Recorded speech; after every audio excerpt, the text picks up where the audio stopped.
श्रीगुरुभ्यो नमः। हरिः ओम्। सहना भवतु, सहनौ भुनक्तु, सह वीर्यङ्करवावहै, तेजस्विनावधीतमस्तु मा विद्विषावहै। ॐ शान्ति शान्ति शान्तिः।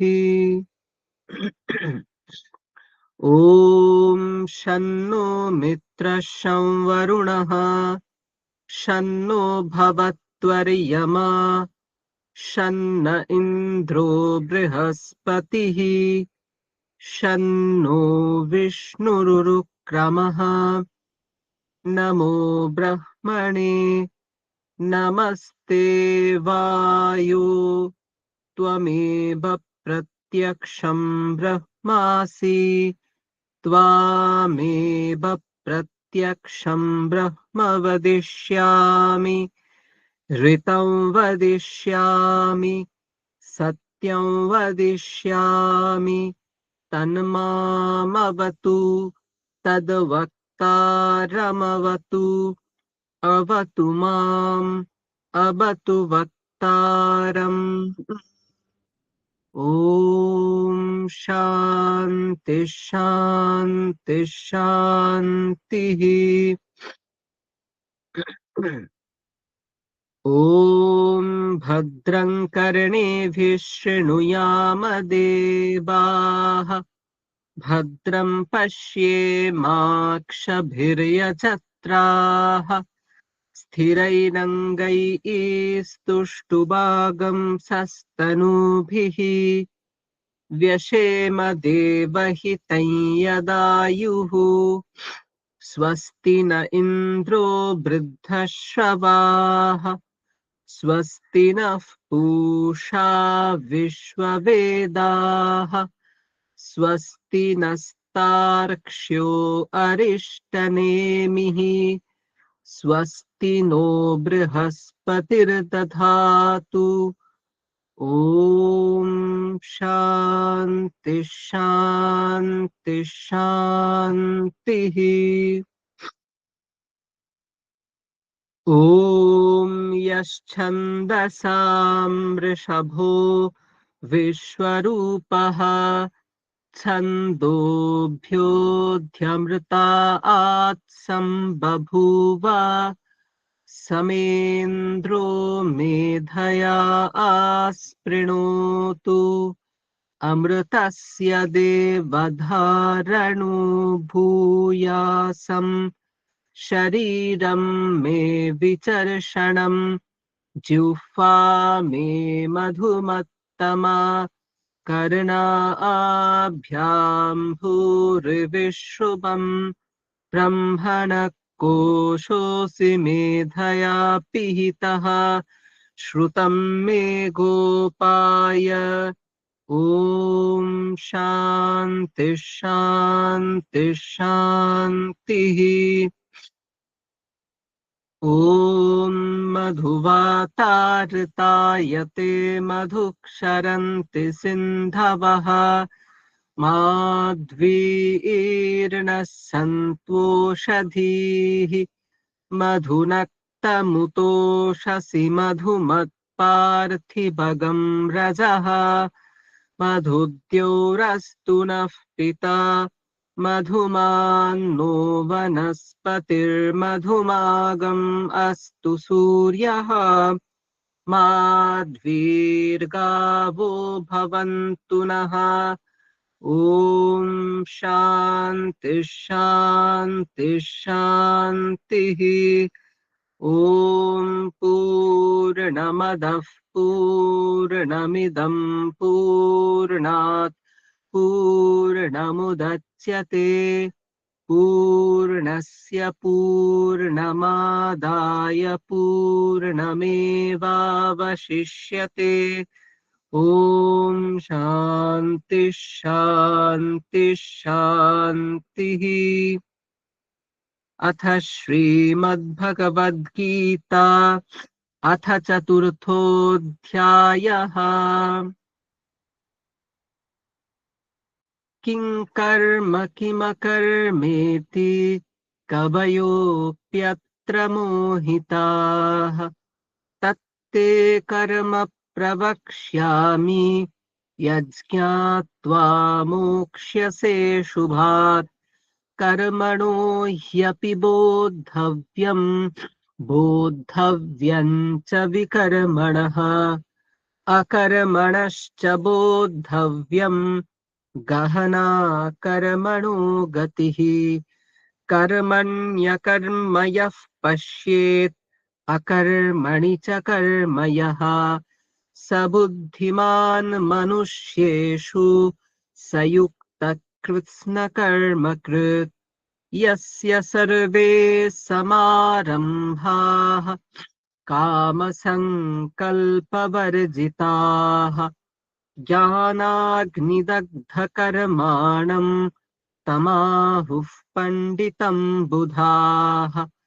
त्यक्त्वा कर्मफलासङ्गम् नित्यतृप्तो निराश्रयः कर्मण्यभिप्रवृत्तोऽपि नैव किञ्चित् करोति सः। निराशीर्यतचित्तात्मा त्यक्तसर्वपरिग्रहः शारीरं केवलं कर्म कुर्वन्नाप्नोति किल्बिषम्। यदृच्छालाभसन्तुष्टो द्वन्द्वातीतो विमत्सरः समसिद्धावसिद्धौ च कृत्वापि न निबध्यते। गतसङ्गस्य मुक्तस्य ज्ञानावस्थितचेतसः यज्ञायाचरतः कर्म समग्रं प्रविलीयते। ब्रह्मार्पणं ब्रह्महविः ब्रह्माग्नौ ब्रह्मणाहुतम् ब्रह्मैव तेन गन्तव्यम् ब्रह्मकर्म समाधिना। दैवमेवापरे यज्ञम् योगिनः पर्युपासते। ब्रह्माज्ञावपरे यज्ञम् संयमाग्निषु जुह्वति। ब्रह्माज्ञावपरे यज्ञम् यज्ञेनैवोपजुह्वति। श्रोत्रादीनिन्द्रियाण्यन्ये संयमाग्निषु जुह्वति। शब्दादीन् विषयानन्य इन्द्रियाग्निषु जुह्वति। सर्वाणीन्द्रियकर्माणि प्राणकर्माणि चापरे। आत्मसंयमयोगाग्नौ जुह्वति ज्ञानदीपिते। द्रव्ययज्ञास्तपो यज्ञा योगयज्ञास्तथा परे। स्वाध्यायज्ञानयज्ञाश्च यतयः संशितव्रताः।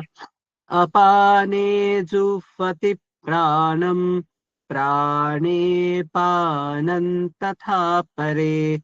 प्राणापानगतिरुद्ध्वा प्राणायामपरायणाः अपरे नियताहाराः प्राणान् प्राणेषु जुह्वति।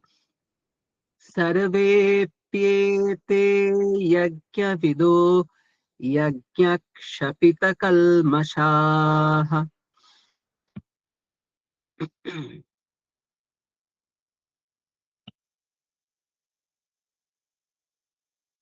আমাদের আজকের মনন চতুর্থ অধ্যায়ের দ্বিতীয় শ্লোক।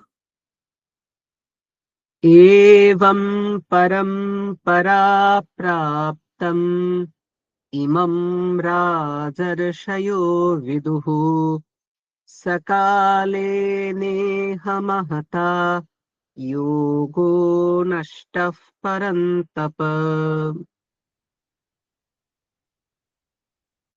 আবার পড়ছি।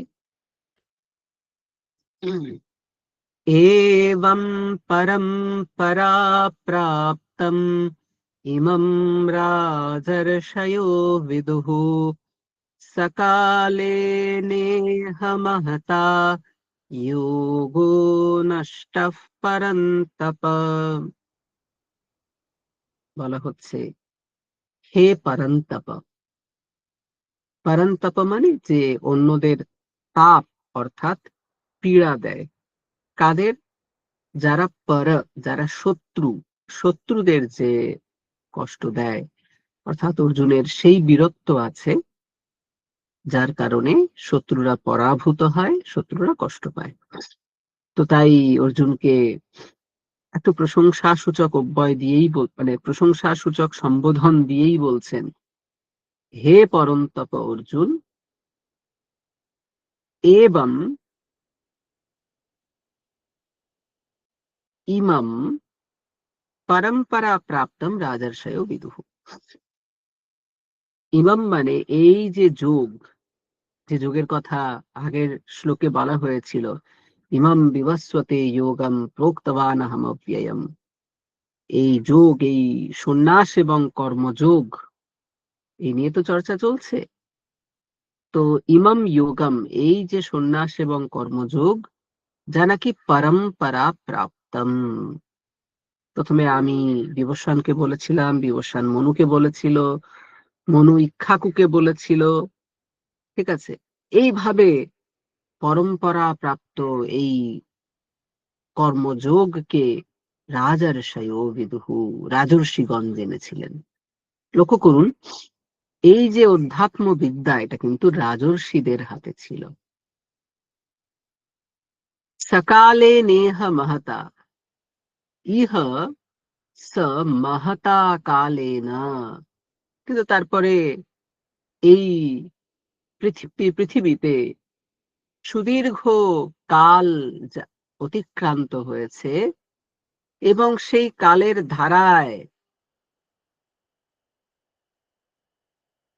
যোগো নষ্টঃ, এই যোগ বিনষ্ট হয়েছে।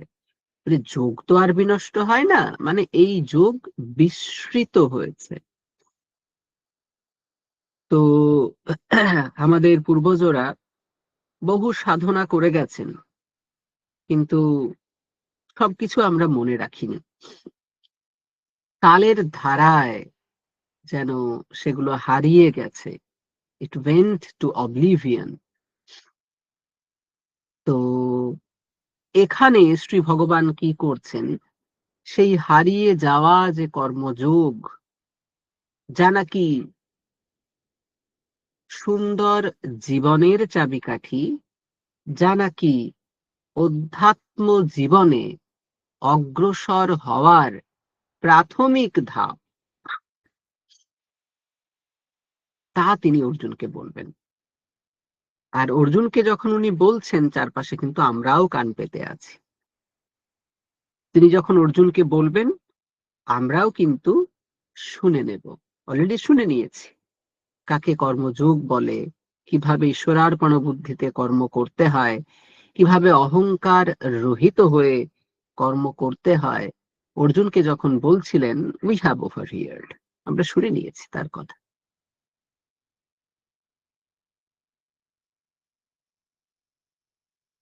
এরকম বহু বিদ্যা, বহু সুন্দর এবং গভীরতর তত্ত্ব, যা প্রাচীন ভারতে মানব জাতিকে সুন্দর জীবনের দিশা দেখিয়েছে, সেগুলো কালের গর্ভে বিলীন হয়ে গেছে।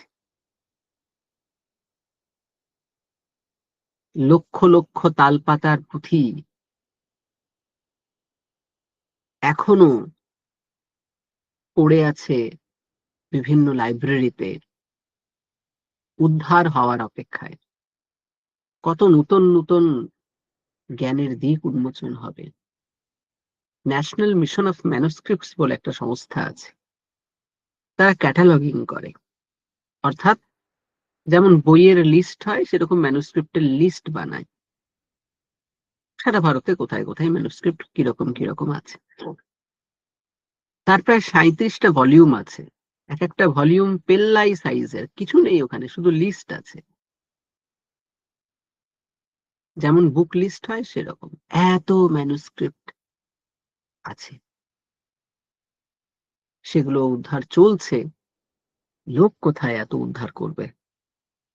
যারা সংস্কৃত নিয়ে পড়াশুনো করছে, অন্যান্য বিষয় নিয়ে পড়াশুনো করছে, তারা সেই জ্ঞান রাশিকে উন্মুক্ত করছে। সেখানে যেমন বেদ বেদান্ত আছে, ব্যাকরণ আছে, আয়ুর্বেদ শাস্ত্র আছে। আমাদের এই পশ্চিমবঙ্গের বুকেই কত ম্যানুস্ক্রিপ্ট আছে। কিছু কিছু লাইব্রেরিতে ভরে ভরে আছে, শান্তিপুর লাইব্রেরিতে আছে, সংস্কৃত কলেজ লাইব্রেরিতে আছে, সাহিত্য সমাজের লাইব্রেরিতে আছে, সাহিত্য পরিষদের লাইব্রেরিতে আছে।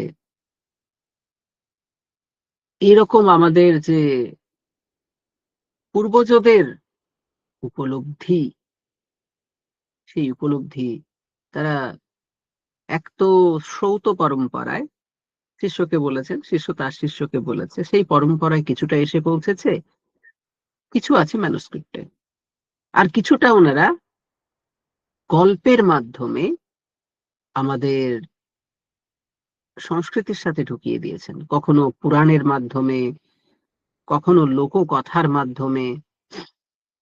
ওগুলো কোনো মানে মজার কোনো গল্প বা মজার কোনো ব্যাপার নয়। ওই রকম সিরিয়াস সিরিয়াস ঋষিদের জোকার হওয়ার কোনো প্রশ্নই নেই। তারা যখন ছোট ছোট গল্প দিচ্ছেন, ছোট ছোট উপন্যাস লিখে দিচ্ছেন, it's just the plate, something else is getting served, that is the wisdom. এবং এই ভারতবর্ষের যে প্রাণ পুরুষ, ভারতবর্ষের যে অন্তরাত্মা, তা অত্যন্ত উজ্জ্বল।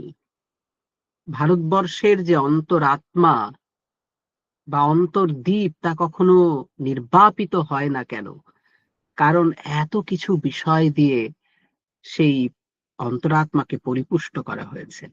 আপনি পুরাণ পড়বেন, রামায়ণ পড়বেন, মহাভারত পড়বেন, গল্প তো আছে, কিন্তু সেই ইটারনাল উইজডম তার মধ্যে কিন্তু ইন্টারটুইট আছে, তার মধ্যে কিন্তু সুন্দরভাবে বিস্তৃতভাবে বলা হয়েছে।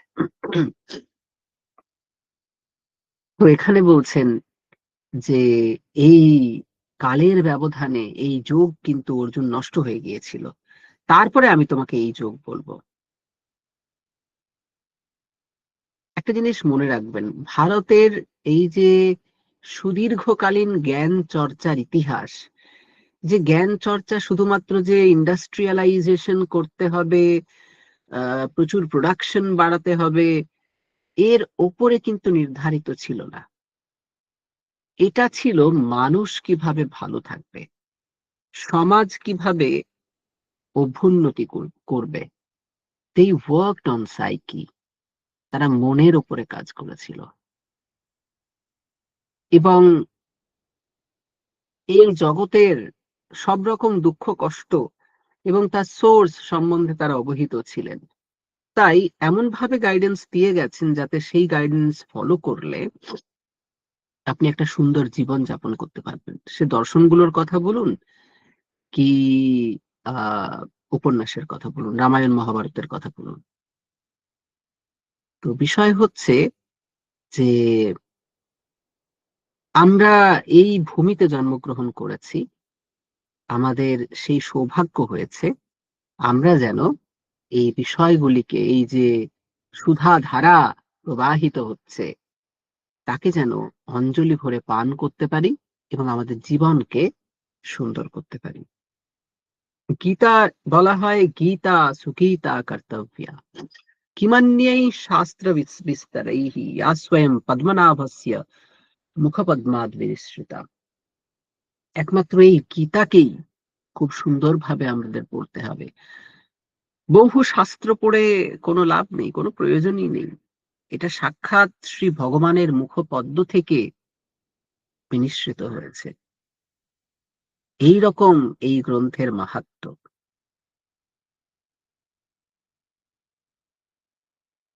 সুতরাং আমরা যে নিরন্তর চর্চায় আছি, যে গীতা মননে আমরা লিপ্ত হয়ে আছি, প্রত্যেক দিন এক একটি শ্লোক আমরা মনন করছি, আমরা সেইভাবে মনন করতে করতে যাব এবং আমরা গুরুত্ব বুঝতে পারছি যে এটা এমন একটা টেক্সট, যে টেক্সট আমাদের জীবনে পথ দেখায়।